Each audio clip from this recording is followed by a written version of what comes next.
Kamusta ang buhay-buhay? Si candidate number 1, Mongoloy. Si candidate number 2, Sinto-Sinto. Ako naman po, Ngongo. Welcome to Miss May Kapansanan. Sabi ni candidate number 1, siya daw po ay honor student. Sabi ni candidate number 4, siya daw po ay cum laude. Si number 9 din, cum laude. Ang sinalihan nyo, Miss May ang Kalawakan, hindi ito Miss May graduation. By the way, my name is Roberto Velasquez Sr. Tama po kayo. Ngongo ang kapitan nyo. Kaya kapag ako natalo dito, itutumba ko ang 4 na hurado. Lang. By the way, my name is Miyuki, Kaneki, Adabiki, Sakuragi, Tamagoki, Adukin, Spaghetti. All the way from the land of USA. United Squatters Area. Hindi naman po ako nakanood sa Miss Q&A ng It Showtime at sa Sappers Arena ng It Bulaga. Mapapanood nyo naman po ako sa Channel 23. Animal Planet. Sabay-sabay po ninyong palakpakan at sayawan.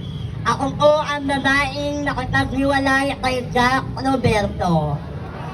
Ang babaeng nagmula sa langit, bumagsak sa lupa, nauna mukha, kaya may biyak sa bunganga. Your one and only binibining Barbie. Barbie Ngot Cortesa, na nag-iiwan po sa inyo ng isang kataga. Hindi lahat ng naka-face mask ay cute. Yung iba, kagaya ko, bingot. At kapag sinabi na pagaganda at guwapo, for sure nakatira sa balot tundo. Tama o mali? Kapag may nakita kayong pangit, panigurado, dayo. Once again, I am your candidate number 10 sa mga ating hurado. Ang aking kasuotan na ginayak ngayong gabi ay sumasalamin sa lahat na masisipag po nating magsasaka.